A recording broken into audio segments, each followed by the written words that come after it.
الشیطان الرجیم بسم اللہ الرحمن الرحیم ولا تحسبن الذین قتلوا فی سبیل اللہ امواتا بل احیاء عند ربهم یرزقون صدق اللہ مولانا العظیم ان اللہ وملائکتہ یصلون علی النبی یا ایہا الذین آمنوا صلوا علیہ وسلموا تسلیما الصلاة والسلام علیک یا رسول اللہ وعلا آلک واصحابک یا حبیب اللہ الصلاة والسلام علیک یا رسول اللہ وعلا آلک واصحابک یا حبیب اللہ۔ برادران اسلام، اللہ پاک کا شکر ہے جس نے درس قرآن کی ماہانہ محفل میں حاضری کی توفیق عطا فرمائی ہے۔ علامہ ناصر الدین البانی نے الترغیب الصحیح کے اندر یہ حدیث پاک نقل کی ہے کہ جو شخص مسجد میں اس نیت سے آتا ہے وہاں جا کر میں قرآن سیکھوں گا یا قرآن سکھاؤں گا، اللہ تعالیٰ اسے کامل حج کا ثواب عطا فرما دیتا ہے۔ قرآن سیکھنے کے لیے مسجد میں بیٹھنا یہ بہت بڑے ثواب کا عمل ہے۔ الترغیب الصحیح میں یہ حدیث ہے کہ جو قرآن سیکھنے کے لیے مسجد میں بیٹھتے ہیں اللہ انہیں کامل حج کا ثواب عطا فرما دیتا ہے۔ اس دفعہ درس قرآن سال کے پہلے مہینے میں انعقاد پذیر ہے۔ ہمارا اسلامی سال محرم سے شروع ہوتا ہے۔ 1444 سال گزر چکے ہیں حضور کو ہجرت فرمائے ہوئے، اور 45واں سال اب شروع ہوا ہے۔ 1444 سال میرے آقا کریم کی ہجرت کو گزر چکے ہیں۔ تو اسلامی سال ہجری سال ہے جو ہجرت کے بعد کے سال گنے جا رہے ہیں۔ ہر قوم اپنے طریقے کے مطابق سال شروع کرتی ہے۔ صحابہ کرام رضوان اللہ تعالیٰ علیہ مجمعین سال کے شروع میں ایک دعا مانگتے تھے، اللہم ادخلہ علینا بالامن والایمان والسلامت والاسلام ورضوان من الرحمن وجوار من الشیطان۔ 6 چیزیں اس دعا میں مانگی گئی ہیں کہ اے اللہ اس سال کو ہمارے لیے امن والا سال بنا دے، اور ایمان کے اضافے والا سال بنا دے، سلامتی والا سال بنا دے، اسلام کے فروغ والا سال بنا دے، اور ایسے کام کرنے کی توفیق دے جس سے تو راضی ہوتا ہے، اور ان کاموں سے بچا جن سے تو ناراض ہوتا ہے۔ یہ 6 چیزیں اس دعا میں مانگی گئی ہیں۔ سال کے شروع میں تجزیہ کرنا چاہیے کہ میرا پچھلا سال کیسا گزرا ہے، نمازیں پڑھی ہیں نہیں پڑھی، نیکیاں کی ہیں یا نہیں کی۔ اگر پچھلے سال میں کوئی سستی ہوئی ہے تو آج ارادہ کرنا چاہیے کہ جو نیا سال شروع ہو رہا ہے اسے میں غفلت میں نہیں گزاروں گا، کیونکہ وقت بڑی تیزی سے گزر رہا ہے اور ہر روز ہم موت کے قریب ہو رہے ہیں۔ لوئے لوئے پر لے کڑیے جے تو پانڈا پرنا۔ نیا سال شروع ہو رہا ہے تو آئیں ارادہ کرتے ہیں کہ انشاءاللہ اس سال کوئی نماز نہیں قضا کریں گے، روزانہ قرآن پاک کی تلاوت کریں گے، ماں باپ کی خدمت کریں گے، رزق حلال استعمال کریں گے۔ یہ پہلے مہینے کا نام کیا ہے؟ محرم۔ تو محرم سے کیوں سال شروع کیا گیا؟ اس لیے کہ حضور نے ہجرت تو ربیع الاول میں فرمائی ہے، لیکن ہجرت کی تیاری محرم سے ہی شروع کر دی تھی۔ اس لیے سال محرم سے شروع ہوتا ہے، چونکہ ہجرت کے لیے جو تیاری ہے وہ محرم سے شروع ہو چکی تھی۔ اور دوسری بات یہ کہ حضرت عثمان غنی رضی اللہ تعالیٰ عنہ نے فرمایا ذی الحج میں لوگ حج کرتے ہیں، اس کے بعد نئی زندگی شروع ہوتی ہے، تو اس لیے نیا سال ذی الحج کے اگلے مہینے میں یعنی محرم سے شروع ہونا چاہیے۔ محرم جو ہے اس کا معنی ہے حرمت والا مہینہ، اور دوسرا معنی ہے کہ کچھ چیزیں ایسی ہیں جو اسلام نے حرام کی ہیں، حرام کی ہوئی چیز۔ تو سال کے شروع میں ہم ارادہ کرتے ہیں کہ جو چیزیں اللہ نے حرام کی ہیں ہم ان سے اپنے آپ کو بچائیں گے۔ ہمارا سال شہیدوں کے ذکر سے کیوں شروع ہوتا ہے؟ جب بھی سال شروع ہوتا ہے ہم شہیدوں کا ذکر کرتے ہیں، اس لیے کہ جس طرح ان شہیدوں نے حق کا ساتھ دیا اور جان قربان کر دی، ہم بھی سال کے شروع میں شہیدوں کا ذکر کر کے ارادہ کرتے ہیں کہ پورا سال حق کا ساتھ دیں گے۔ بیعت حق کے ساتھ ہم سال کا آغاز کرتے ہیں۔ شہادت کس چیز کا نام ہے؟ حق پر قائم رہنا۔ شہید قائم نہ رہے تو شہید ہو سکتا ہے؟ اگر وہ بزدلی دکھائے، اگر وہ قائم ہی نہ رہے تو وہ شہید نہیں ہو سکتا۔ تو سال کے آغاز میں شہادتیں اس لیے بیان ہوتی ہیں کہ ہم دین پہ قائم رہیں گے، بدلیں گے نہیں، ثابت قدم رہیں گے۔ وہ جو اللہ کے راستے میں اپنی جان دے دیں انہیں شہید کہتے ہیں، اور شہید کی مختلف قسمیں ہیں۔ ایک ہے شہید حقیقی فقہی، وہ شخص جو کافروں سے لڑتے ہوئے میدان جنگ میں زخمی ہوا اور میدان جنگ میں ہی فوت ہو گیا، زخموں پہ مرہم پٹی کا وقت نہیں ملا، اور زخمی کو اتنی مہلت بھی نہیں ملی کہ اپنے وارثوں کو کوئی وصیت کرے، لڑائی کے دوران ہی زخمی ہوا ہے، فوت ہو گیا ہے۔ یہ ہے شہید حقیقی۔ اس شہید کو غسل نہیں دیا جاتا اور کفن بھی نہیں دیا جاتا۔ جو کپڑے اس نے پہنے ہوئے ہیں شہادت کے وقت، خون آلود کپڑے، ان میں ہی نماز جنازہ پڑھ کے دفنا دیا جاتا ہے۔ جو شہید حقیقی ہے، فقہی شہید ہے کہ جنگ کے دوران ہی فوت ہو گیا ہے، نہ ہی زخموں پہ پٹی لگائی ہے، نہ ہی کسی سے کوئی وصیت والی بات کی ہے، جنگ کے دوران ہی فوت ہو گیا ہے، اس کو کفن بھی نہیں دیا جاتا، غسل بھی نہیں دیا جاتا، خون دھویا نہیں جاتا، اسی طرح نماز جنازہ پڑھ کے دفنا دیتے۔ ہاں اگر اس شہید کے بدن پہ کوئی غیر ضروری کپڑے ہوں وہ اتارے جا سکتے ہیں، یا پھر کپڑا اتنا تھوڑا ہو کہ بدن ننگا ہو رہا ہے تو چادر دے دی جائے، پھر اس کپڑے، وہ تھوڑا کپڑا ہے جو اس نے پہنا ہوا تھا اور شہید ہو گیا تو اب اور چادریں اوپر دی جا سکتی ہیں۔ دوسرا شہید وہ ہے جو میدان جنگ میں زخمی ہوا ہے، فوت نہیں ہوا، میدان جنگ سے زندہ آ گیا ہے، زخموں پہ پٹی لگائی گئی، دوسرے دن فوت ہو گیا، یا زخمی ہونے کے 5 دن بعد فوت ہوا، ہے یہ بھی شہید، کیونکہ اس زخم سے ہی فوت ہوا ہے جو زخم میدان جنگ میں لگا تھا، ہے یہ بھی شہید، لیکن یہ شہید حقیقی ہے، فقہی نہیں ہے۔ فقہی جو ہے اس کو نہ غسل دیتے ہیں نہ کفن، یہ چونکہ میدان جنگ سے واپس آ گیا، 5 دن زندہ رہے، تو جب اس کو زخم پٹی کی ہے تو وہ کپڑے تو اتار دیے گئے، اس لیے اب اس کے حکم میں پہلے شہید والا حکم نہیں ہے ویسے یہ بھی شہید۔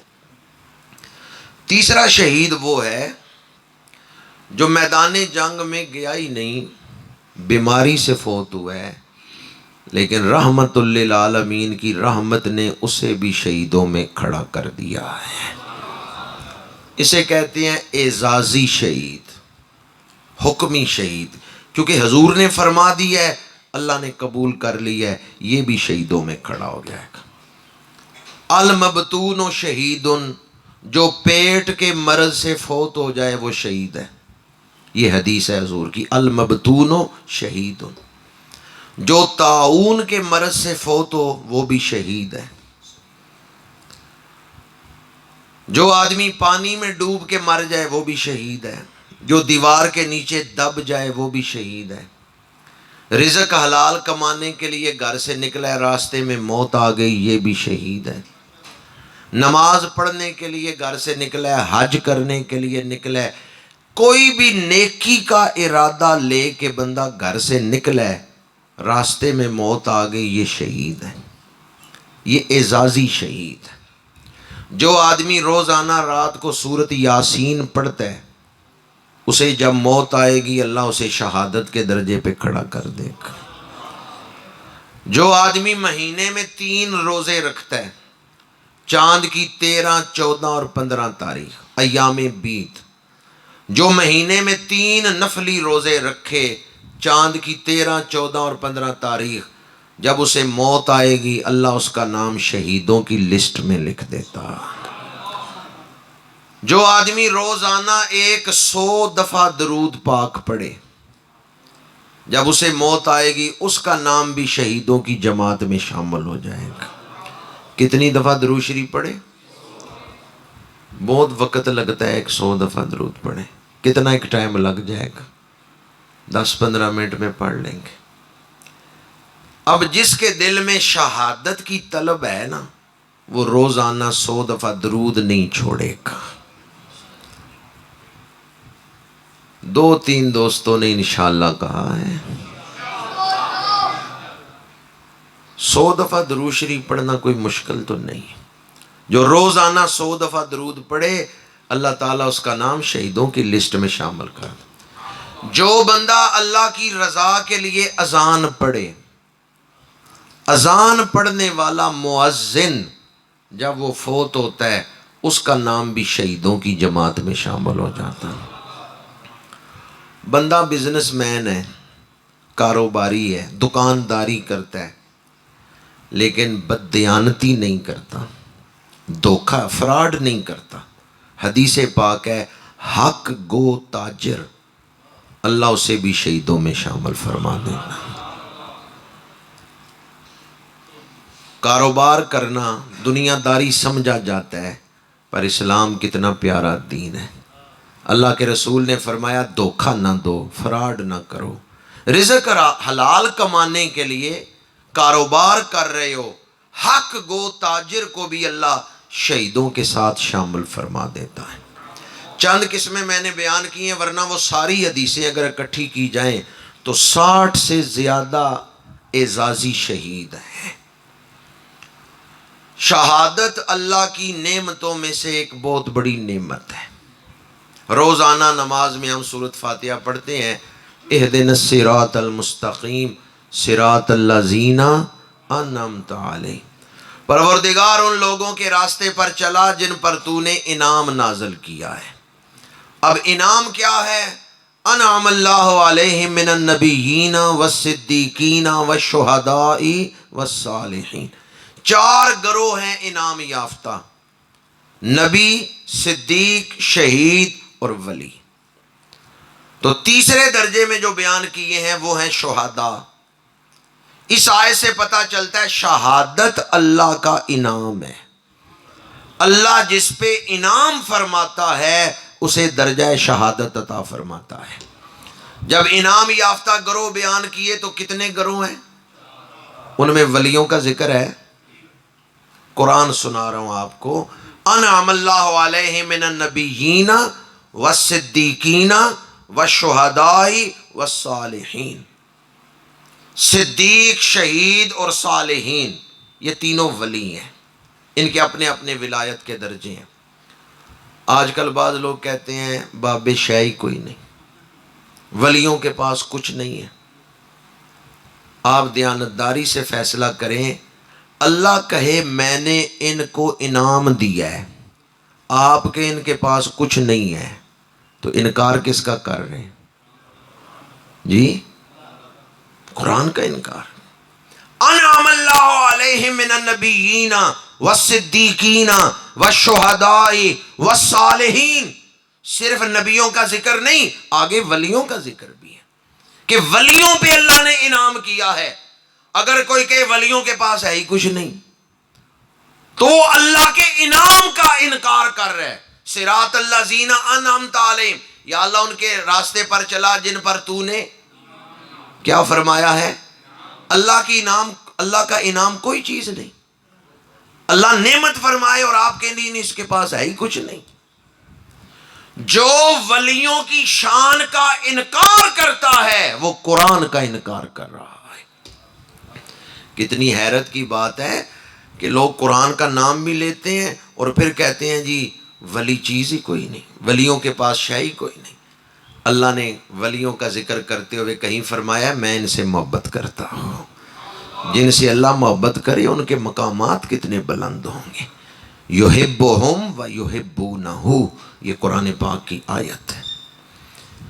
ان اللہ یحب التوابین و یحب المتطہرین.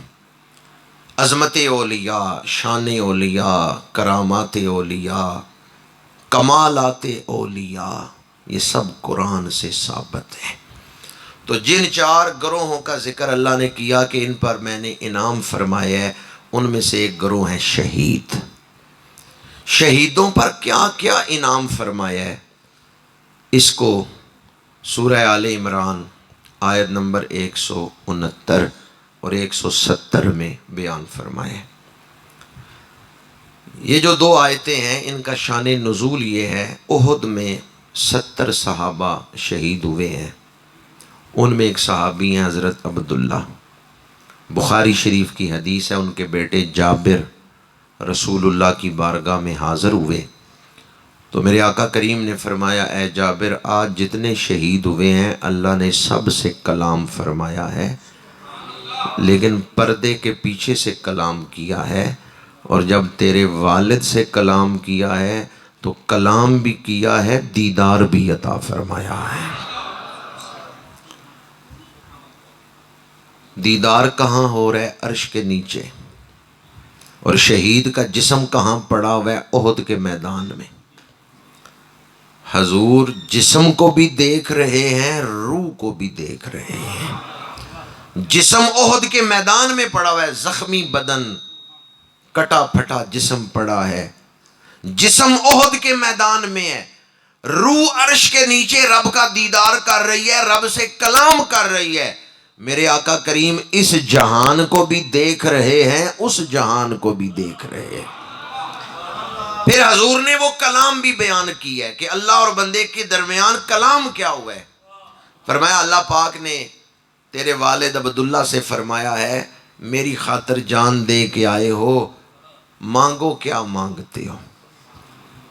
جناب عبداللہ نے عرض کیا یا اللہ دوبارہ دنیا میں بھیج، میں پھر تیرے نام پہ جان قربان کرنا چاہتا ہوں. جو مزہ آیا نا تیرے نام پہ شہید ہوتے وقت، وہ لذت آشنائی میں پھر حاصل کرنا چاہتا ہوں. اللہ کریم نے فرمایا آخرت کمانے کے لیے ایک دفعہ ہی زندگی دی جاتی ہے. وہ زندگی جس میں بندہ عمل کرتا ہے اور اس عمل پر نتیجہ مرتب ہوتا ہے وہ ایک دفعہ ہی ہے. باقی برزخی زندگی ہے. شہید روحانی مدد کر سکتے ہیں لیکن دوبارہ جسمانی زندگی میں آ کے پھر جنگ میں شامل ہو کے شہید نہیں ہو سکتے. ایک دفعہ شہید ہو گئے، درجہ شہادت پہ فائز ہو گئے، وقت کا پہیہ الٹا نہیں چلے گا. اللہ پاک نے فرمایا یہ تو ہم نے پہلے ہی فیصلہ فرما دیا ہے، اور مانگو کیا مانگتے ہو. 70 شہید جو تھے نا احد کے، ان سب نے اکٹھے عرض کیا ہے یا اللہ ہماری جدائی پر ہمارے گھر والے غمگین ہیں. کسی کا باپ فوت ہوا ہے، کسی کا بھائی، کسی کا بیٹا. یا اللہ انہیں ہماری خبر پہنچا دے کہ ہمیں زندگی بھی ملی ہوئی ہے، ہمیں رزق بھی ملتا ہے اور ہم بڑے خوش ہیں. ہم بڑے خوش ہیں، یا اللہ ہماری خبر پہنچا دے ہمارے گھروں میں. اور پھر عرض کیا یا اللہ جو ہماری جدائی پہ صبر کرے نا اس کو بھی بخش دے. اس وقت یہ 2 آیتیں نازل ہوئیں. اللہ نے ان شہیدوں کی خبر دی ہے اہل مدینہ کو. اور میرے آقا کریم نے یہ دو آیتیں سنا کے پھر فرمایا اے شہیدوں کے وارثو، اللہ نے شہیدوں کو تو بخش دیا ہے، جو ان کی شہادت پہ صبر کریں گے اللہ نے انہیں بھی بخش دیا ہے۔ وَلَا تَحْسَبَنَّ الَّذِينَ قُتِلُوا فِي سَبِيلِ اللَّهِ أَمْوَاتًا، وہ جو اللہ کے راستے میں قتل کیے گئے انہیں مردہ خیال نہ کرنا، یہ خیال بھی نہ آئے کہ وہ مردہ ہیں۔ کیا نہ کرنا؟ تم مسلمان ہو، تمہارے خیالات مسلمانوں والے ہونے چاہیے۔ یہاں خیالات کی بات کی ہے، گمان نہ کرنا۔ دوسرے مقام پر فرمایا وَلَا تَقُولُوا لِمَن يُقْتَلُ فِي سَبِيلِ اللَّهِ أَمْوَاتٌ، وہ جو اللہ کے راستے میں قتل کیے گئے انہیں مردہ نہ کہنا۔ یہاں کہنے پہ پابندی ہے، تم مسلمان ہو، تمہاری بولی مسلمانوں والی ہونی چاہیے، خیالات بھی مسلمانوں والے ہونے چاہیے اور بولی بھی۔ بعض لوگ نیا نیا پینٹ شرٹ پہننا شروع کرتے ہیں، انگریزی بولنا شروع کرتے ہیں، شوق سے نئی نئی انگریزی بولتے ہیں، تو کسی کو فوتیدگی کی خبر دینی ہو نا کہ فلاں بندہ فوت ہو گیا ہے، تو کہتے ہیں ابا جی ایکسپائر ہو گئے۔ یہ جو لفظ ہے نا ایکسپائر، یہ اسلامی لفظ نہیں۔ موت کے حوالے سے کہنا کہ بندہ ایکسپائر ہو گیا، بندہ ایکسپائر نہیں ہوتا، آؤٹ آف ڈیٹ، وہ دوائیوں پہ ہوتا ہے نا ایکسپائری ڈیٹ، تو بندہ بھی ایکسپائر ہو جاتا ہے۔ تو نئی نئی انگریزی بولنے والے کہتے ہیں ابا جی ایکسپائر ہو گئے۔ اسلامی لفظ ہے انتقال کر کے، وفات پا گئے، وصال کر گئے، یہ تینوں لفظ ہیں۔ انتقال کر گئے بہترین لفظ سورہ واقعہ میں ہے، نحن قدرنا بینکم الموت وما نحن بمسبوقین علی ان نبدل امثالکم وننشئکم فیما لا تعلمون، فرمایا جب تمہیں موت آتی ہے ہم ایک جہان سے دوسرے جہان میں لے جاتے ہیں۔ تو بولی کون سی ہونی چاہیے؟ مسلمانوں والی بولی، لفظ وہ بولیں جن میں ایمان کا اظہار ہو۔ آج کل سوشل میڈیا پہ ایسے الفاظ پوسٹوں میں لکھ دیے جاتے ہیں، مسلمان سمجھتے ہیں یہ مسلمانوں والے ہی الفاظ، جبکہ ان لفظوں سے ایمان ختم ہوتا ہے، ان لفظوں سے ایمان کا ہی جنازہ نکل جاتا ہے۔ ایک جگہ فرمایا تمہارے خیالات مسلمانوں والے ہونے چاہیے، شہید کو مردہ خیال نہ کرنا۔ اگر کوئی بندہ کہ بھئی شہید مر گیا ہے تو یہ بولی مسلمانوں والی ہے۔ مسلمانوں والی بولی کیا ہے کہ شہید زندہ ہے، شہید نوکر ہے نبی کا، نوکر زندہ ہے تو پھر نبی کی شان کیا ہوگی؟ شہادت تو نوکرانی ہے نبوت کے دروازے کی، شہادت نے ڈیوٹی دی ہے نبوت کی۔ جب نوکر زندہ ہے تو نبیوں کے امام کی شان کیا ہوگی؟ تو زندہ ہے واللہ، تو زندہ ہے واللہ میری چشم عالم سے۔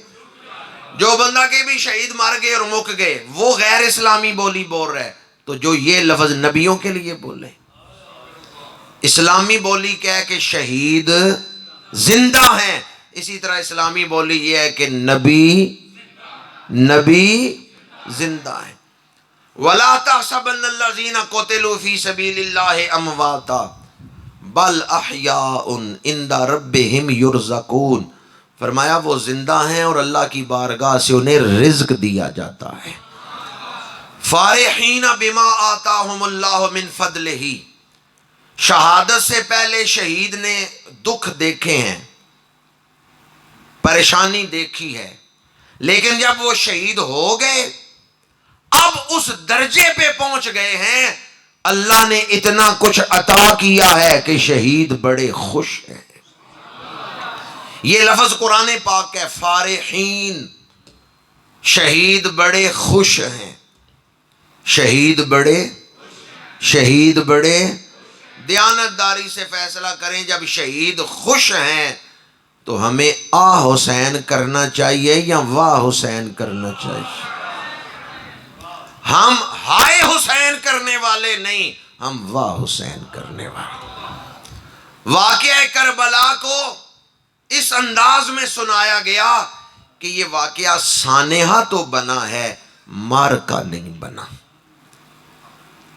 ہمارے دشمنوں کو پتا تھا اگر اسے مارکے کے انداز میں بیان کیا گیا تو پھر یہ قوم کسی ظالم کو بھی قبول نہیں کرے گی۔ اگر واقعہ کربلا میں امام علی مقام کی فکر، سوچ، استقامت، جرت، غیرت، دین پر قائم رہنا اسے بیان کیا جاتا تو آج ہر مسلمان امام کے نقش قدم پر چلتے ہوئے حق کا ساتھ دیتا۔ لیکن جب بھی محرم کے دن آتے ہیں فضا ایسی بنائی جاتی ہے کہ بس مظلومیت کا ذکر کرنا ہے، بس سانحہ بیان کرنا ہے۔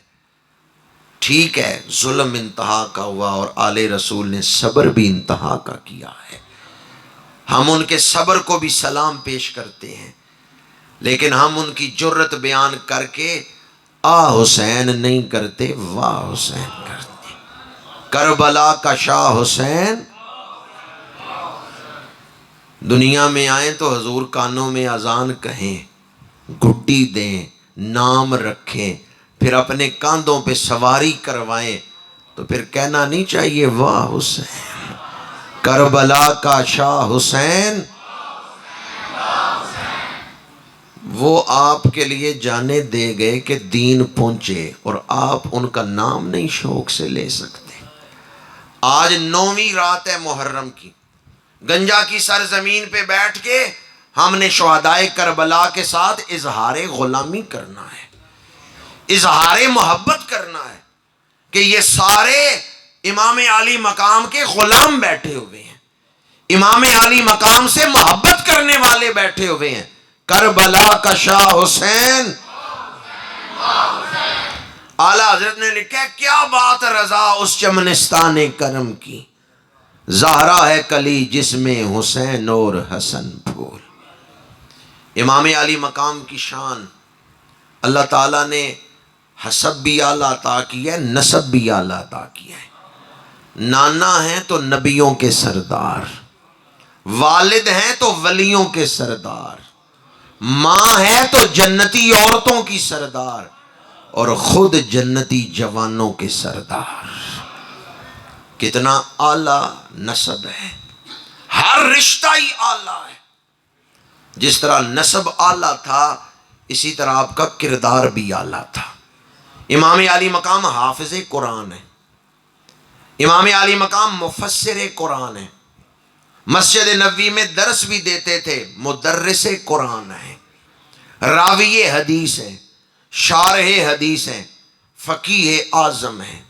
آپ کا فتویٰ بھی چلتا تھا، ولایت میں آپ کا بلند مقام ہے، تقوی میں آپ کا بلند مقام ہے۔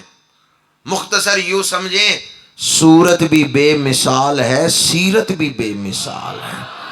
کربلا کا شاہ حسین، امام علی مقام اپنی جوانی میں جب نماز پڑھتے تھے سر سجدے میں رکھتے تھے، مسجد نبوی میں آنے والے سمجھتے تھے رسول اللہ سجدہ کر رہے ہیں۔ اس طرح آپ کا وجود رسول اللہ کے جسم مبارک سے مشابہت رکھتا تھا۔ امام حسین سجدے میں ہیں، دیکھنے والے جنہوں نے حضور کے سجدے دیکھے ہوئے تھے وہ سمجھتے ہیں اللہ کے رسول سجدہ کر رہے ہیں۔ سر سے لے کے سینے تک امام حسن حضور کے مشابہ تھے، سینے سے لے کے قدموں تک امام حسین حضور کے مشابہ تھے۔ دونوں شہزادے اکٹھے کھڑے ہوتے تھے، تصویر مصطفیٰ نظر آتی تھی۔ کربلا کا شاہ حسین 60 ہجری یزید تخت نشین ہوا، گورنر مدینہ کو خط لکھا، حضرت امیر معاویہ رضی اللہ تعالیٰ عنہ کے وصال کی خبر دی۔ خط میں لکھا تھا پہلے اہل مدینہ سے بیعت لو، بعد میں حضرت امیر معاویہ کے وصال کی خبر دینا۔ 2 قسم کی روایتیں ہیں یزید کی جانشینی کے بارے میں۔ ایک روایت یہ ہے کہ حضرت امیر معاویہ نے اپنا جانشین بنایا ہے۔ انہیں حضرت مغیرہ بن شعبہ نے مشورہ دیا تھا کہ جو بڑے صحابہ تھے نا ان میں اکثر فوت ہو چکے ہیں، اور عراق، ایران، فلسطین، ان میں ان لوگوں نے کلمہ پڑھا جو نئے نئے مسلمان ہیں، ان کا تقویٰ صحابہ کے تقویٰ کی طرح نہیں۔ تو یہاں حکومت چلانے کے لیے ایک مضبوط عصبیت کی ضرورت ہے۔ آپ اپنا جانشین مقرر کریں، ورنہ یہ جو نئے نئے مسلمان آئے ہیں، عبداللہ بن سبا یہودی کا فتنہ گزر چکا ہے جس میں حضرت عثمان غنی شہید ہوئے ہیں، تو یہ کئی مسائل کھڑے کر دیں گے۔ حکومت وہ کر سکے گا جس کے پیچھے مضبوط عصبیت ہو۔ وقت نہیں کہ میں اب اس کی تشریح کروں عصبیت کسے کہتے ہیں۔ حضرت امیر معاویہ پہلے نہیں تیار ہوئے جانشین بنانے کو، بعد میں تیار ہو گئے، جانشین بنا دیا۔ یہ ایک روایت۔ دوسری روایت جسے کتاب التمہید میں امام ابو شکور سالمی نے لکھا ہے کہ حضرت امیر معاویہ نے یزید کو اپنا جانشین نہیں بنایا۔ یزید ان کے وصال کے بعد خود تخت پہ قبضہ کر کے بیٹھا ہے، اس نے اپنی بیعت پہلے لی ہے، حضرت امیر معاویہ کے وصال کی خبر بعد میں دی۔ اگر پہلی روایت مان بھی لیں، جس طرح کے بہت سارے مورخین نے لکھا ہے کہ حضرت امیر معاویہ نے اپنا جانشین بنایا ہے، تو بعض لوگ اعتراض کرتے ہیں، ان دنوں میں معاذ اللہ بے ادبی کرتے ہیں حضرت امیر معاویہ کی، کہ نہ وہ یزید کو ولی عہد بناتے، نہ ہی یہ واقعہ پیش آتا۔ تو مجھے بتائیں، حضرت امیر معاویہ نے تو یزید کو جانشین بنایا ہے، پر حضرت امیر معاویہ کو کس نے تخت پہ بٹھایا تھا؟ جی، اب کوئی حضرت امام حسن پہ اعتراض کر سکتا ہے؟ نہ وہ صلح کرتے نہ یہ واقعہ ہوتا۔ کر سکتے ہیں اعتراض؟ 40,000 کی فوج تھی حضرت امام حسن کے پاس، اور بڑا خطہ دج تھا عالم اسلام کا، اس پر آپ کی حکومت تھی، پھر آپ نے صلح کی ہے حضرت امیر معاویہ سے۔ حضرت امیر معاویہ کو تخت پہ بٹھایا ہے صلح کر کے، تو حضرت امام حسن نے بٹھایا ہے۔ اب جو حضرت امیر معاویہ رضی اللہ تعالی عنہ تخت پر بیٹھ کے اسلامی سلطنت کو چلا رہے ہیں، تو کوئی اعتراض کر سکتا ہے کہ حضرت امام حسن نے کیوں بٹھایا حضرت امیر معاویہ کو؟ کیونکہ امام حسن جو ہیں نبی کے نواسے ہیں، اور ان کا ادب ہمارے اوپر فرض ہے۔ وہ ہمارے لیے صرف تاریخی شخصیت نہیں، ہمارا ایمان ہے۔ بیٹا کافر ہے، باپ نبی ہے۔ حضرت نوح کا بیٹا کافر ہے، بیٹے کی وجہ سے باپ کو معاذ اللہ برا کہہ سکتے ہیں؟ کافر ہو جائیں گے۔ حضرت نوح نبی ہیں، بیٹا کافر ہے، تو نبی کے گھر کافر پیدا ہو سکتا ہے، صحابی کے گھر کیوں نہیں یزید پیدا ہو سکتا؟ جو مجرم ہے اسی کو مجرم رکھیں گے، بیٹے کی وجہ سے باپ کو گناہگار نہیں۔ اور یہ بھی تاریخ کی کتابوں میں ہے کہ حضرت امیر معاویہ کی موجودگی میں یزید کی یہ خباثتیں ظاہر نہیں تھیں، یہ حضرت امیر معاویہ کے وصال کے بعد اس کی خباثتیں ظاہر ہوئی ہیں۔ جب تک شیطان نے اپنی خباثت نہیں ظاہر کی، اللہ نے بھی اس کو فرشتوں میں بٹھایا یا نہیں؟ اچھا، اللہ کو پتہ نہیں تھا یہ اندر سے ٹھیک نہیں؟ جی، تو اللہ نے کیوں نہیں اس کو نکالا؟ اللہ نے بھی تو فرشتوں میں بٹھایا نا شیطان کو۔ جب تک کوئی خباثت ظاہر نہیں کرے گا اس پر حکم نہیں لگے گا۔ یزید تخت نشین ہوا۔ یہاں میں جو مسئلہ عرض کرنا چاہتا ہوں وہ یہ ہے کہ جنہیں ہمارے امام مانتے ہیں انہیں ہم بھی مانتے ہیں۔ حضرت امیر معاویہ کو امام حسن، حضرت امام حسین دونوں شہزادے مانتے تھے، 20 سال ماننا ہے۔ اگر حضرت امیر معاویہ کا کردار منفی ہوتا، 20 سال بہت بڑا عرصہ ہے، امام حسین 20 دن بھی نہ مانتے، ان کا ماننا کوئی معمولی چیز نہیں۔ 20 سال انہوں نے مانا ہے۔ جنہیں ہمارے امام مانتے ہیں انہیں ہم بھی۔ حضرت صدیق اکبر کے پیچھے نمازیں پڑھی ہیں انہوں نے، حضرت فاروق اعظم نے امام حسین کا نکاح پڑھایا ہے۔ آج دنیا میں جتنے حسینی سید ہیں ان کی والدہ بی بی شہر بانو کا نکاح پڑھایا تو فاروق اعظم نے پڑھایا۔ ان کے دور میں ایران فتح ہوئے اور بی بی شہر بانو مدینہ منورہ آئی۔ پنجابی میں کسی نے کہا بن یار نبی دیاں یاراں دا، بن یار نبی دیاں، یاراں دا، جے شک ہووی تے چل مدینے ویکھ لے جوڑ مزاراں دا، ویکھ لے جوڑ مزاراں دا۔ او دشمن پاک رسول دائے، او دشمن پاک رسول دائے جیڑا ویری آپ دے یاراں دا۔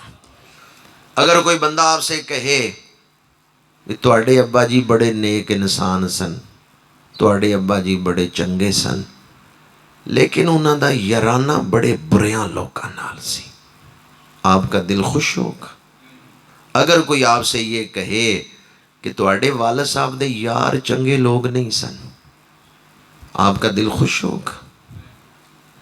جو حضرت صدیق اکبر کی توہین کر رہا ہے وہ رسول اللہ کی توہین کر رہا ہے، کیونکہ حضور نے انہیں اپنے قریب کیا ہے۔ دیہاتی ماحول ہے اس لیے زیادہ آیتیں نہیں سنا رہا ہے، ایک آیت کا حوالہ دے رہا ہوں، سورۃ ہود آیت نمبر 113۔ اللہ نے فرمایا وَلَا تَرْكَنُوا إِلَى الَّذِينَ ظَلَمُوا، وہ لوگ جو ظالم ہیں ان کی طرف رغبت نہ رکھنا، فَتَمَسَّكُمُ النَّارُ، اللہ نے منع کر دیا ظالم سے دوستی نہیں رکھ سکتے، تو حضور جنہیں اپنے مسلح پہ کھڑا کر رہے ہیں، حضور جن کے لیے دعائیں کر رہے ہیں یا اللہ عمر بن خطاب دے دے، او دشمن پاک رسول دائے جڑا ویری آپ دے یاراں دا، او ایک دا کدے نہیں ہو سکدا جڑا منکر اینا چاراں دا۔ ماننا ہے تو چاروں کو ماننا ہے، اگر ان چاروں میں سے ایک کو مانے تین کا انکار کریں تو پھر ایک کو ماننے کا بھی کوئی فائدہ نہیں۔ 5 نمازیں فرض ہیں، بندہ کہ میں ایک نماز مانتا ہوں 4 کو نہیں مانتا، تو ایک کو ماننے کا کوئی فائدہ ہوگا؟ قرآن پاک کی 114 صورتیں ہیں، بندہ کہ 113 صورتیں میں مانتا ہوں، صرف ایک صورت کا انکار کرتا ہوں، وہ قرآن کو ماننے والا ہے؟ ماننا ہے تو پورا ماننا ہے، او ایک دا کدے نہیں ہو سکدا جڑا منکر اینا چاراں دا۔ تمام خلفائے راشدین کو مانیں گے پھر ماننا قبول ہوگا۔ اگر کوئی حضرت صدیق اکبر کو مانے اور باقیوں کا انکار کرے وہ بھی منکر ہے، اگر کوئی مولا علی شیر خدا کو مانے پہلے تینوں کا انکار کرے وہ بھی منکر ہے۔ میں پورے شرع صدر سے یہ بات کر رہا ہوں، اگر اس دور میں کوئی مسلک حق رکھتا ہے تو وہ صرف اہل سنت و جماعت ہے۔ حضور کے اہل بیت کی 2 قسمیں ہیں، ایک ازواج رسول، ایک اولاد رسول، یہ ہیں حضور کے اہل بیت۔ رافضی ازواج رسول کا ذکر نہیں سن سکتے، خارجی اولاد رسول کا ذکر نہیں کرتے۔ رافضی حضور کی ازواج مطہرات ام المومنین حضرت عائشہ صدیقہ، حضرت ام المومنین حفصہ رضی اللہ تعالیٰ عنہا، ان دونوں کی بے ادبی کرتے ہیں، حضور کی ازواج مطہرات کو گالیاں دیتے ہیں رافضی، اور خارجی حضور کی اولاد کا ذکر نہیں کرتے۔ ایک اہل سنت و جماعت ہیں جو اولاد کے بھی نوکر ہیں، ازواج کے بھی نوکر ہیں، اصحاب کے بھی نوکر ہیں، آل کے بھی نوکر ہیں۔ یہ نعرہ کس کا ہے؟ نعرہ تحقیق، یہ اہل سنت کا نعرہ ہے۔ ہم ہیں جو آل کے بھی غلام ہیں، اصحاب کے بھی غلام، ازواج کے بھی غلام ہیں، اولاد کے بھی غلام ہیں۔ ورنہ بے شک تجزیہ کر لیں، شیعہ حضور کی ازواج کا ذکر نہیں سن سکتے، قرآن سے وہ نکال ہی دیتے ہیں، کہتے ہیں اہل بیت میں آل ہے ہی، بیویاں ہے ہی نہیں۔ اور ایک جماعت یزیدیوں کی وہ ہے جو اولاد کا ذکر نہیں کرتی۔ اہل سنت حضور کی ازواج کا بھی ادب کرتے ہیں، اولاد کا بھی ادب کرتے ہیں۔ مختصر بات یہی ہے کہ جنہیں ہمارے امام مانتے ہیں انہیں ہم بھی مانتے ہیں، جس کو نہیں مانا اس کو ہم بھی نہیں مانتے۔ یزید کی بیعت کا مطالبہ ہوا، امام علی مقام نے فرمایا مثلی لا یبایعو مثلا، میرے جیسا شخص یزید جیسے شخص کی بیعت نہیں کر سکتا۔ انکار کیا بیعت سے۔ جب آپ فرما رہے ہیں میرے جیسا شخص، اس وقت روئے ارض پہ آپ سے زیادہ افضل کوئی وجود نہیں، سب سے افضل آپ کا وجود تھا۔ جب آپ نے بیعت سے انکار کیا، دربار میں بیٹھے ہوئے ایک شخص نے مشیر نے مشورہ دیا، یہ گورنر مدینہ کا دربار ہے، ولید یہ گورنر تھا، اس کے دربار میں یہ بات چیت ہو رہی، ولید نے کوئی سختی نہیں کی، گورنر نے کوئی سختی نہیں کی، لیکن اس کے دربار میں بیٹھے ہوئے مشیر نے کہا اگر حسین بیعت نہیں کرتے تو ابھی تلوار نکالو اور ان کا سر قلم کر دو۔ موت سے ڈرایا کہ شاید موت سے ڈر کے آپ بیعت کر لیں۔ اس وقت امام علی مقام نے فرمایا اللہ اکبر، ما شاء اللہ، لا قوت الا باللہ، وصلی اللہ علی رسولہ، حتی الموت علی ولد آدم، محت القلادۃ علی جید الفتات۔ وہ عورتیں ہیں جن کی گردنوں میں سونے کے ہار بڑے سونے لگتے ہیں، مرد کی گردن پہ تلوار کا زخم بڑا سونا لگتا ہے۔ کسے موت سے ڈرا رہے ہو جس کی رگوں میں شیر خدا کا خون ہے؟ میں وہ نہیں جو ڈر کے باطل کے آگے جھک جاؤں، میرا جذبہ جان ساری ناقابل شکست ہے، مجھے تم موت سے ڈرا کے باطل کے آگے نہیں جھکا سکتے۔ جو فیصلہ یہاں سنا رہا ہوں وہی نیزے کی نوک پہ چڑھ کے بھی سناؤں گا۔ آئین جمع مردہ حق گوئی و بے باکی، اللہ کے شیروں کو آتی نہیں روبائی۔ بیعت سے انکار کیا، گھر تشریف لائے، مشورہ ہوا۔ حضرت عبداللہ بن زبیر مدینہ چھوڑ کے مکے جا چکے تھے، انہوں نے فرمایا میں بھی بیعت نہیں کروں گا، وہ پہلے ہجرت کر گئے۔ امام علی مقام نے فرمایا ہم بھی مدینے سے ہجرت کرتے ہیں مکہ مکرمہ، کیونکہ اگر ہم مدینہ منورہ رہے یزید یہاں لشکر بھیجے گا، مدینہ منورہ کی بے حرمتی ہوگی۔ حضرت عثمان غنی خلیفہ تھے، تیسرے خلیفہ، جب سبائیوں کا فتنہ اٹھا اور آپ کے محل کا محاصرہ کیا گیا تو حضرت عثمان غنی کو مشورہ دیا گیا کہ آپ فوج بلائیں، جنگ کریں۔ آپ نے فرمایا میں عام شہر میں نہیں بیٹھا ہوا، یہ شہر رسول ہے، یہ رسول اللہ کا شہر ہے، یہ عام شہر نہیں ہے۔ آپ مجھے بتائیں دنیا کے تمام شہروں کا سردار کون سا شہر؟ دنیا کے تمام شہروں کا سردار مدینہ منورہ ہے۔ گھر کا تعارف گھر والے سے ہوتا ہے۔ مدینہ منورہ میں روزہ اس ہستی کا ہے جو نبیوں کے سردار ہیں، جو کائنات کے سردار ہیں، سید الخلائق ہیں۔ اس لیے مدینہ منورہ عام شہر نہیں، یہ سب سے افضل اور شان والا شہر ہے، حرمت والا شہر۔ جو نالین حضور کے قدم چوم لے نا، نالین کا ادب ضروری ہے، تو جس مٹی نے پورا بدن چوما ہے۔ امام علی مقام نے فرمایا میں وہ پہلا شخص نہیں بننا چاہتا جس کی وجہ سے مدینہ منورہ میں لڑائی ہوئی، جنگ ہوئی، میں مکے چلا جاتا ہوں، امید ہے حرم مکہ کی وجہ سے، حرم کعبہ کی وجہ سے یزید وہاں فوج نہیں بھیجے گا۔ آپ مکے آ گئے اور پروگرام تھا مکے رہنے کا، 4 مہینے آپ مکے میں ہی رہے۔ یہ ظلم ان کوفیوں نے کیا ہے جنہوں نے امام کو مکے نہیں رہنے دیا اور خطوں پہ خط لکھ کے بلایا ہے۔ 4 گروہ ہیں اس وقت جب یہ واقعہ پیش آیا۔ ایک حکومتی گروہ ہے، گورنمنٹ، یزیدی گروہ، ان کی سوچ یہ ہے کہ ہم نے ہر صورت اپنی حکومت قائم رکھنی ہے چاہے کچھ بھی کرنا پڑے۔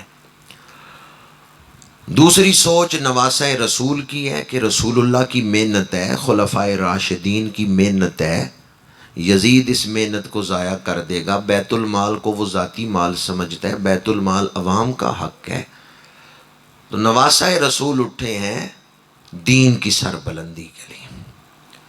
تیسری سوچ ہے اہل مکہ، اہل مدینہ، کہ امام علی مقام مکے میں رہ کے یزید کے خلاف جہاد کریں، آپ کوفے نہ جائیں۔ اور چوتھی سوچ ہے کوفے والوں کی کہ امام کوفے آ جائیں، آپ مکے میں نہ ٹھہریں۔ یہ 4 گروہ ہیں۔ امام مکے میں ہیں، اہل بیت کو اکٹھا کیا، اس دور کے صحابہ حضرت ابو سعید خدری، ابو دردہ، انہیں بلایا، عبداللہ بن عمر، عبداللہ بن عباس، مشورہ کیا کہ کوفیوں نے خط لکھے ہیں، اب میں مکے میں رہوں یا کوفے جاؤں؟ حضرت عبداللہ بن زبیر نے سب سے پہلے کہا کہ میں آپ کی بیعت کرتا ہوں، آپ مکے میں رہیں، یہاں بیٹھ کے آپ یزید کے خلاف جہاد کریں، میں مکے کے بارڈر پہ کھڑا ہو کے آپ کی حفاظت کروں گا۔ اگر یزید نے ادھر لشکر بھیجا تو میں اس لشکر کو روکوں گا۔ حضرت عبداللہ بن عباس انہوں نے مشورہ دیا، انہوں نے کہا امام اگر آپ نے فیصلہ کر لیا نا کوفے جانے کا، میں آپ کو مکے سے نکلنے نہیں دوں گا، میں راستے میں کھڑا ہو جاؤں گا، پکڑ کے واپس کھینچوں گا۔ یہ مشورہ کس نے دیا کہ میں آپ کو ہاتھ سے پکڑ کے واپس لاؤں گا؟ پتہ ہے یہ کون ہے؟ یہ رشتے میں حضرت امام حسین کے نانا لگتے ہیں، کیونکہ یہ رسول اللہ کے چچا زاد بھائی ہیں۔ رسول اللہ نانا ہے حضرت امام حسین کے، تو جو آپ کے چچا زاد بھائی ہیں وہ رشتے میں کیا لگتے ہیں؟ نانا لگتے ہیں۔ اور دوسرا رشتہ یہ تھا کہ یہ مولا علی کے بھی چچا زاد بھائی ہیں، اس وجہ سے یہ حضرت امام حسین کے چچا لگتے ہیں۔ یہ دو رشتے تھے۔ تو حضرت عبداللہ بن عباس اہل بیت میں سے ہیں، انہوں نے کہا میں آپ کو نہیں کوفے جانے دوں گا۔ مولا علی کے بیٹے محمد بن علی، جنہیں محمد بن حنفیہ کہتے ہیں، انہوں نے بھی کہا کہ آپ کوفے نہ جائیں۔ امام علی مقام نے ابتداً احتیاط فرمائی ہے، خود نہیں گئے، اپنا قاصد بھیجا ہے حضرت مسلم بن عقیل کو۔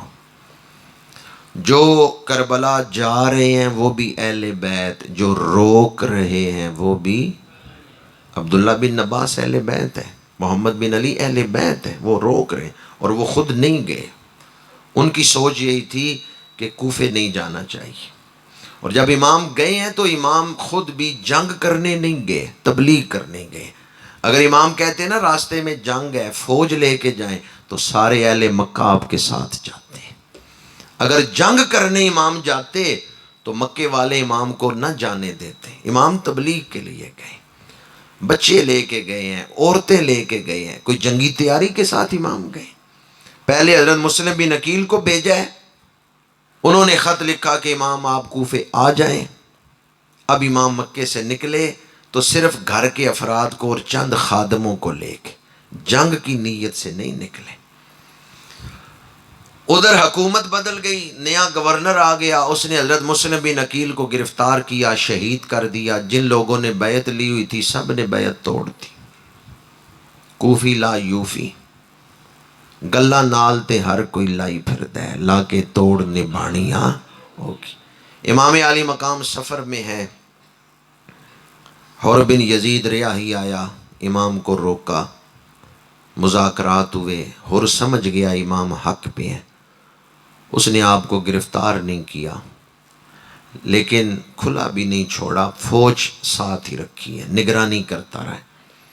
2 محرم کو آپ کربلا میں پہنچے ہیں، عمر بن سعد 4000 کا لشکر لے کے آیا ہے۔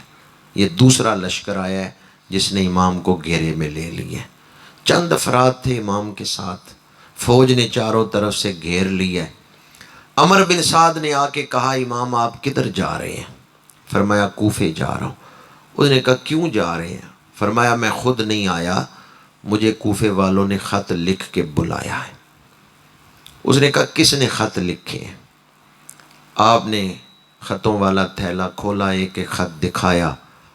عمر بن سعد نے کہا حالات یکسر بدل چکے ہیں، جنہوں نے خط لکھے ہیں نا وہ آپ کے خلاف لڑنے کے لیے آئے ہوئے ہیں، میری فوج میں کھڑے ہیں۔ خط آپ کے پاس ہے قیس بن اشعث کا، اور قیس بن اشعث میری فوج میں موجود ہے آپ سے لڑنے کے لیے۔ ابن ربی نے خط لکھ کے آپ کو بلایا ہے، اور ابن ربی دیکھے میری فوج میں کھڑا ہے آپ کے خلاف لڑنے کے لیے۔ کلیجہ پھٹتا ہے اس چیز کو بیان کرتے ہوئے، بلانے والے ہی جان کے دشمن بن گئے، مفاد پرست لوگ۔ عمر بن سعد نے کہا یہ جنہوں نے آپ کو خط لکھے ہیں یہ جڑیں کوئی نہیں، مفاد پرست، ان سب نے بیعت کر لی ہے، اپنی جیبیں یزیدی پیسوں سے بھر لی ہیں۔ امام علی مقام نے کوئی ایک قدم بھی شریعت سے ہٹ کے نہیں اٹھایا۔ آپ نے فرمایا ٹھیک ہے، اگر بلانے والے مکر گئے ہیں اور میرا یہاں آنا تمہیں پسند نہیں تو راستہ کھول دو، میں واپس مکے چلا جاتا ہوں، جہاں سے میں آیا ہوں واپس وہاں چلا جاتا ہوں۔ عمر بن سعد نے کہا اگر آپ واپس مکے چلے جائیں تو لڑائی ختم ہو جائے گی، امن قائم رہے گا، اور میں یہ چاہتا ہوں کہ آپ واپس چلے جائیں، لیکن میں دروازہ نہیں، راستہ نہیں کھول سکتا، مجھے مہلت دیں، میں گورنر کوفہ سے اجازت لے لوں، وہ اجازت دے دے گا، میں راستہ کھول دوں گا، آپ واپس مکے چلے جائیں۔ امام نے فرمایا ٹھیک ہے۔ اب عمر بن سعد نے خط لکھا گورنر کوفہ کو، اور اس خط میں اس نے کہا ہماری ڈیوٹی اس ایک صوبے میں ہے، 54 صوبے ہیں، سارے صوبوں کا تو گورنر نہیں ہے، تو ایک صوبے کا گورنر ہے، 54 صوبے تھے اس وقت، پاکستان کے 4 صوبے ہیں، واقعہ کراچی میں ہو تو پنجاب کے وزیر اعلیٰ سے پوچھا جا سکتا ہے کراچی میں یہ واقعہ کیوں ہے، صوبے الگ ہیں۔ عمر بن سعد نے خط میں لکھا اگر امام عالی مقام ہمارے صوبے سے نکل جاتے ہیں پھر ہماری ڈیوٹی نہیں، پھر وہ جس صوبے میں جائیں گے، مکہ جائیں گے، مکے والوں کی ڈیوٹی ہے، مکے کا گورنر جانے اور یزید جانے، تو اجازت دے دے جہاں سے وہ آئے ہیں وہاں واپس چلے جائیں۔ یہ خط جب گورنر کوفہ نے پڑھا، اس کے پاس بیٹھا ہوا تھا شمر تلملا اٹھا، اس نے کہا حسین پھنس چکے ہیں، انہیں یہاں سے نکلنے نہ دینا، اگر یہ واپس مکے چلے گئے تو بہت بڑی طاقت بن جائیں گے۔ اور پھر اس نے کہا عمر بن سعد بچپن کا دوست ہے امام حسین کا، یہ نہیں تلوار چلائے گا، یہ لڑائی نہیں شروع کرے گا، مجھے بھیجو، میں جا کے لڑائی شروع کرتا ہوں۔ یہ بات گورنر کوفہ کو پسند آئی، اس نے اب تیسرا لشکر دے کے شمر کو بھیجا ہے، تیسرا بڑا لشکر لے کے شمر آیا ہے، شمر نے آ کے لڑائی شروع کی ہے۔ شمر کون تھا؟ اس نے بیعت کی ہوئی تھی مولا علی کی، مرید تھا شیر خدا کا۔ مولا علی کی جو بیوی ہیں ام البنین رضی اللہ تعالیٰ عنہ، بعض روایتوں کے مطابق یہ اس کی پھوپھی ہیں، اور بعض نے کہا اس کی ہمشیرہ ہیں، رشتہ داری بھی ہے مولا علی کے ساتھ۔ حضرت عباس جو کربلا میں شہید ہوئے ہیں، عباس علمدار، وہ بانجے ہیں اس کے۔ اس بدبخت نے مولا علی کے ساتھ کئی جنگوں میں شامل ہو کے لڑائی بھی کی ہے، مولا علی کی طرف سے لڑتا رہا ہے، مولا علی کے پیچھے نمازیں پڑھتا رہا ہے، 14 حج کیے ہوئے تھے۔ پر عارف کھڑی نے لکھا ہے نا، پانی پرن سہیلیاں تے رنگا رنگ کڑے، پریا اسی دا جانیے جس دا، پریا اسی دا جانیے جس دا توڑ چڑھے، 14 حج برباد ہو گئے۔ عبادت کرنا ہی ضروری نہیں، عبادت کو بچانا بھی ضروری ہے۔ جب بندہ عبادت کرتا ہے نا، شیطان کہتا ہے چلو خیر ہے کر لی ہے، میں قائم نہیں رہنے دوں گا، میں اس کی عبادت برباد کر دوں گا۔ نماز میں ہم پڑھتے ہیں ایاک نعبد و ایاک نستعین، تیری عبادت کرتے ہیں اور تجھ سے مدد مانگتے ہیں۔ کس چیز کی مدد؟ عبادت ہم نے کر لی ہے، اب مدد کرنا ہم اس کو بچا بھی سکیں۔ ایاک نعبد و ایاک نستعین، عبادت تیری ہم کر رہے ہیں، مدد بھی کرنا تاکہ ہم عبادت لے کے قبر میں پہنچیں، کہیں دنیا میں ہی نہ گواہ بیٹھے۔ اس لیے نعبدو پہلے ہے اور ایاک نستعین بعد میں ہے۔ شمر کی عبادت ضائع، برباد ہو گئے سارے عمل۔ کربلا میں آتے ہی اس نے عمر بن سعد سے کہا، اس نے کہا تو ہٹ جا، تیری سیٹ ختم ہو گئی ہے، اب میں کمانڈر ہوں۔ اس وقت اگر عمر بن سعد اپنی کرسی چھوڑ دیتا، آ جاتا امام حسین کی طرف، تو جیسے حضرت حر کا ذکر کرتے ہیں عمر کا بھی ذکر کرتے ہیں، لیکن فیصلے کی اس گھڑی میں حر دنیا کو چھوڑ نہیں سکا، دنیا کے مفادات۔ جب دل لگ جاتا ہے نا دنیا سے، پھر بندہ آخرت کی فکر نہیں کرتا، دنیا کی فکر میں لگ جاتا ہے۔ اور دنیا کو چھوڑ کے آخرت اختیار کرنا یہ بہادر لوگوں کا کام ہے جو قربانی دے سکتے۔ بعض اوقات بندہ سمجھتا ہے چلو میں گناہ کر لیتا ہوں بعد میں توبہ کر لوں گا، پر یاد رکھیں بعض گناہ ایسے ہوتے ہیں جن کے بعد توبہ کی توفیق نہیں ملتی۔ ان تحبط اعمالکم وانتم لا تشعرون، جب شعور ہی ختم ہو گیا تو پھر توبہ کیا کرنی؟ سوچ سمجھ کے قدم اٹھائیں، بعض قدم ایسے اٹھ جاتے ہیں پھر واپس نہیں آ سکتا بندہ۔ بعض اوقات بندہ گناہ کر کے ایسے ٹریک پہ چڑھ جاتا ہے واپسی کا کوئی راستہ نہیں، تلافی یہ معافات نہیں ہو سکتی۔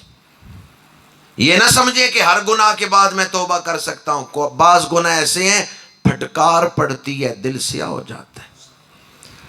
عمر بن سعد، اس نے کہا میں لڑوں گا امام کے خلاف، پہلا تیر اس نے چلا دیا۔ شمر نے کہا حسین بیعت کر لو یا مرنے کے لیے تیار ہو جاؤ۔ 1500 میل دور وطن سے، مکے سے 1500 میل دور، آپ گوگل پہ ریسرچ کر لیں، 1500 سے زیادہ کلومیٹر بنتے ہیں۔ امام علی مقام پردیس میں ہے، پردے دار بیبیاں ساتھ ہیں۔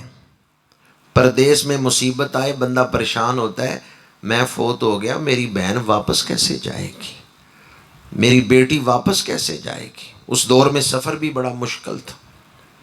اور تیسرا دکھ یہ کہ بھلا مہمانوں کے ساتھ بھی کوئی ایسا سلوک کرتا ہے جیسا سلوک مہمان کربلا کے ساتھ کیا جا رہا ہے۔ شمر نے کہا حسین اپنی نسل کو بچا لو ورنہ آج اس صحرا میں تمہاری نسل ختم ہو جائے گی۔ امام علی مقام نے فرمایا میں نے اپنی نسل نہیں بچانی، میں نے اللہ کا دین بچانا ہے۔ انہوں نے اللہ کے دین سے وفا کی، اللہ نے ان کی نسل بچائی ہے یا نہیں؟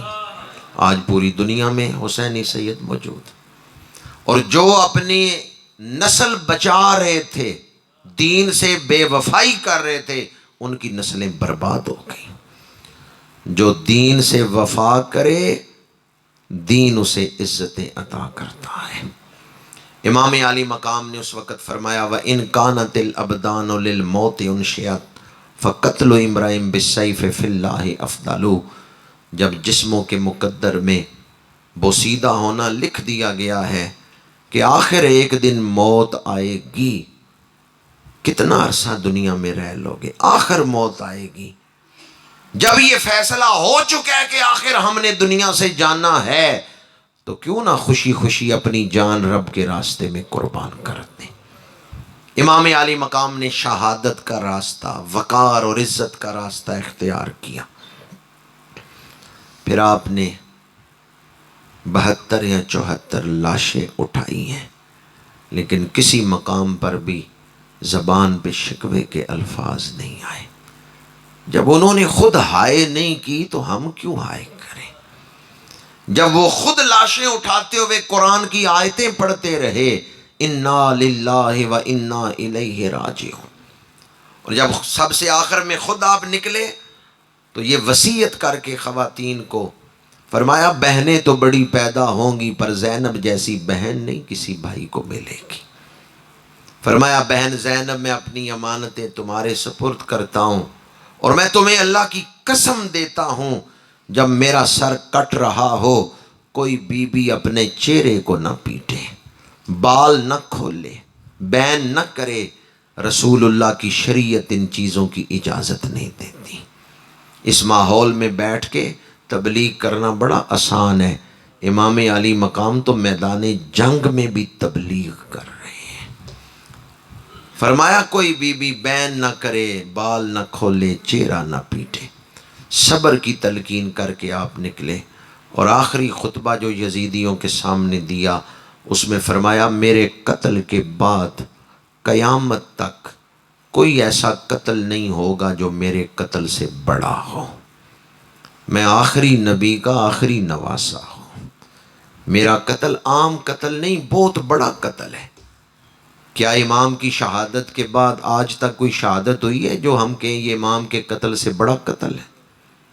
فرمایا میرے قتل کے بعد کوئی ایسا قتل نہیں ہوگا جو میرے قتل سے بڑا ہو۔ تو وہ بدبخت نہ بنو جنہوں نے اتنا بڑا قتل کیا۔ لیکن جب پیٹ میں رزق حرام ہو نا نبی کا نواسا بھی قرآن سنائے اثر نہیں ہوتا۔ ان یزیدیوں کے پیٹ میں چونکہ رزق حرام جا چکا تھا، اس لیے نبی کے نواسے قرآن سنا رہے ہیں، اثر ہی نہیں ہو رہا۔ عارف کھڑی کہتے ہیں مورکھ نو کی پند محمد، پتھر نو کی پالا۔ نصیحت انسانوں کو ہوتی ہے، مورکھ کو کیا نصیحت؟ مورکھ نو کی پند محمد، پتھر نو کی پالا۔ تاریخ شام میں ہے پورا جسم زخموں سے بھر گیا، آخری تیر ماتھے کی ہڈی میں پیوست ہوا، امام علی مقام نے تیر کھینچ کے نکالا، چہرہ خون سے بھر گیا، نگاہیں آسمان کی طرف اٹھائیں، اللہم اشہد ہؤلاء القوم، الہی اس قوم کے ظلموں پہ میں تجھے اپنا گواہ بناتا ہوں۔ رہے ہیں جسم سے خون نچڑ رہا ہے، دعا مانگ رہے ہیں پروردگار میرے نانا کی گناہگار امت کو بخشش عطا فرما۔ سواری سے زمین پہ آ گئے، دور خیمے کی اوٹ میں کھڑی بہن دیکھ رہی ہے کہ میرا بھائی سواری سے زمین پہ آ گیا ہے، دور خیمے کی اوٹ میں کھڑی بیٹی دیکھ رہی ہے کہ میرا باپ سواری سے زمین پہ آ گیا ہے۔ سید سجاد لاٹھی کے سہارے میدان میں آئے، کیا دیکھا؟ امام علی مقام کا سر سجدے میں ہے، شمر پشت پہ بیٹھا ہے اور گردن مبارک پہ خنجر چلا رہا ہے۔